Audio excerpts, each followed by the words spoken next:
নমস্কার বন্ধুরা, আমার চ্যানেলে আপনাদের সবাইকে জানাই স্বাগত। আশা করছি সবাই ভালো আছেন, সুস্থ আছেন।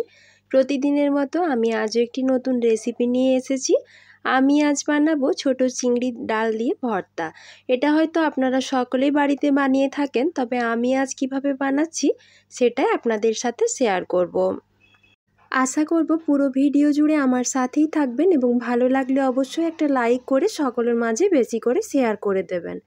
ডাল চিংড়ি ভর্তা বানানোর জন্য আমি এখানে 200 গ্রাম মতো কুচো চিংড়ি নিয়েছি আর নিয়েছি মুসুর ডাল। ডালটা ভালো করে জল দিয়ে ধুয়ে আমি 10-15 মিনিটের জন্য ভিজিয়ে রেখেছিলাম। প্রথমে আমি একটা কড়াতে দিয়ে দিয়েছি বেশ কিছুটা পরিমাণ তেল, আর তাতে মাছগুলো দিয়ে দিচ্ছি ভেজে নেবার জন্য। মাছগুলো আমি আগের থেকে নুন হলুদ মাখিয়ে রেখেছিলাম। মাছগুলো ভেজে তুলে নেবার পর ওই কড়াতেই দিয়ে দিয়েছি আরও 2 চামচ মতো সরষের তেল, আর তাতে দিয়ে দিচ্ছি 3টে শুকনো লঙ্কা। ভাজার আগে শুকনো লঙ্কাগুলো অবশ্যই ফাটিয়ে তারপর ব্যবহার করবেন। শুকনো লঙ্কাগুলো ভেজে তুলে নিয়েছি। তারপর কড়াতে দিয়ে দিচ্ছি 5-6টা মতো কাঁচা লঙ্কা আর দিচ্ছি 7-8টা রসুন কোয়া। আপনারা যদি ঝালটা বেশি খেতে পছন্দ করেন তাহলে লঙ্কার পরিমাণটা আরও বাড়িয়ে দিতে পারেন।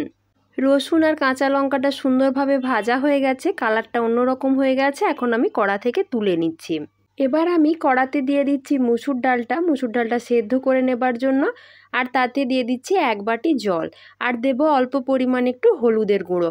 জলটা কিন্তু খুব বেশি দেওয়া যাবে না। অন্যদিকে আমি শুকনো লঙ্কা, কাঁচা লঙ্কা আর রসুনটা নুন দিয়ে ভালো করে হাত দিয়ে মেখে নিচ্ছি। তারপর তার সাথে দিয়ে দিচ্ছি ওই ভেজে রাখা চিংড়ি মাছগুলো। আমি এখানে যেহেতু কুচো চিংড়ি নিয়েছি তাই আমি হাত দিয়েই ভালো করে মেখে নিচ্ছি। তবে আপনারা যদি বড় বা মাঝারি সাইজের চিংড়ি মাছ ব্যবহার করেন সেক্ষেত্রে পারলে একটু শিলনোড়াতে বেটে নেবেন, সেটা খেতে আরও ভালো লাগবে। এখন ওই মাছগুলোর সাথে দিয়ে দিচ্ছি একটা ছোট সাইজের পেঁয়াজ কুচি। পেঁয়াজটা আমি মিহি করে কুচিয়ে নিয়েছি, আর দিচ্ছি কিছুটা ধনেপাতা কুচি। দিয়ে দেব সরষের তেল। তেলের পরিমাণটা একটু বেশি দিতে হবে। এখন দিয়ে দেব ডালটা কিন্তু আমার ভালো করে সেদ্ধ হয়ে গেছে। দেখুন, ডালটা এইরকমভাবে সেদ্ধ করতে হবে যেমন জল বেশি না থাকে, তাহলে খেতে ভালো লাগবে না।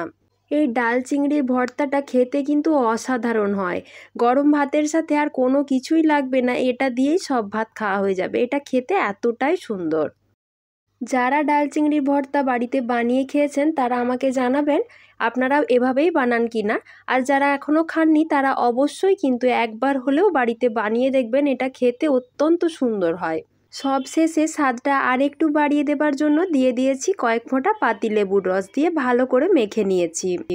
আমার আজকের এই ডাল চিংড়ির ভর্তাটি কেমন লাগলো তা কিন্তু কমেন্ট করে জানাতে ভুলবেন না। আর ভালো লাগলে অবশ্যই একটা লাইক করে সকলের মাঝে বেশি করে শেয়ার করে দেবেন। আর যারা আমার চ্যানেলটি প্রথমবার ভিজিট করছেন তারা প্লিজ চ্যানেলটাকে সাবস্ক্রাইব করে দিয়ে আমার পাশে থাকবেন। আজকের মতো এই পর্যন্তই, ধন্যবাদ।